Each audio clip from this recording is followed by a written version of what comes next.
现在一起练习一下吧。有几个病怎么治疗呢？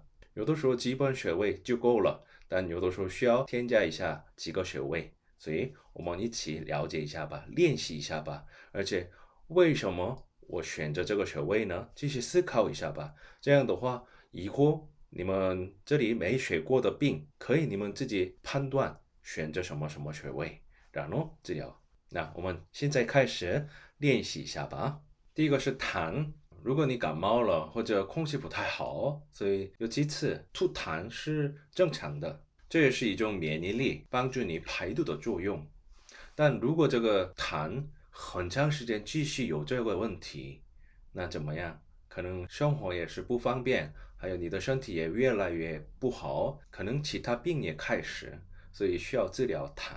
那有痰的意思是在哪里有问题呢？一般来说，还有一个是感冒，感冒是通过我们的肺来全身都传染的，所以第一个是我们的肺。本来肺健康的话怎么样？我们呼吸的时候进来了病毒，那马上消毒，攻击这个病毒，所以没什么问题。但如果你的免疫力有问题，你的肺有问题的话，病毒呼吸的时候进来了，但肺怎么样？不能保护自己，不能攻击这个病毒，所以开始感冒了。还有一个是肾，为什么呢？那下一个是甲状腺。特别是大概十几年前开始，很多女人得了这个病，有意思吧？为什么呢？其实是以前的话没有注意这个甲状腺，但后来很多女人有点担心乳房有关的问题，比如说乳房癌、乳腺增生，女人来说很危险，所以她们经常检查乳房。然后乳房检查的时候呢，乳房的附近就是这里。有甲状腺，所以很多医生建议加一点点钱的话，可以一起诊断你的甲状腺。然后甲状腺诊断的时候，很多女人知道了，哦，我的甲状腺有问题了，然后开始动手术或者吃药等等。但是其实是甲状腺不是根本原因，根本原因是别的地方。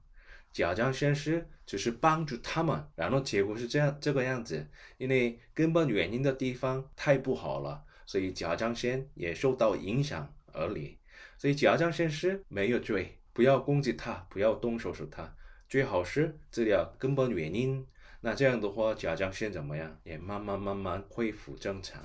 那根本原因是在哪里呢？第一个是，下一个是发烧，发烧也是其实是正常的。我们的免疫力的一部分。如果你的身体里面进来了病毒或者细菌或者有炎症，那样的时候应该要发烧，然后快一点消毒，还有排毒这样的问题，目的是这个，所以发烧。但是如果这个发烧的温度太高了，或者很长时间这样的话，我们身体怎么样也是受不了，所以需要治疗。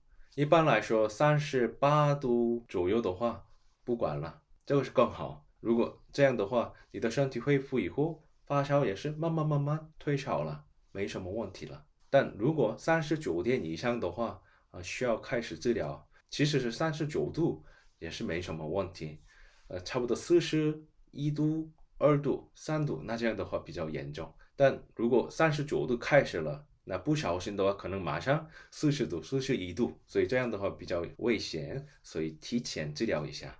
那我们身体怎么可能这样高温的发烧呢？主要的是心脏，心跳的很厉害的时候，我们可以发烧，所以让心脏安静吧，对，休息一下。那这样的话，发烧也是慢慢恢复退烧了。还有一个是肾，下一个是近视。眼睛有关的病，那马上想起来什么呢？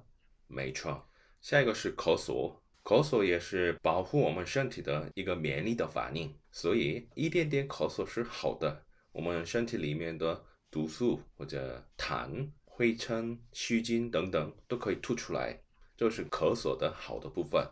但如果经常咳嗽怎么样？可能很辛苦、很痛，受不了。所以那样的时候需要治疗。那咳嗽的原因是什么呢？咳嗽是对我们的肺息息相关嘛，所以我们的肺是主要的原因。而且下一个是散光眼镜的问题，根本原因是什么呢？马上想起来吧。没错，整个眼睛都是干扰的问题。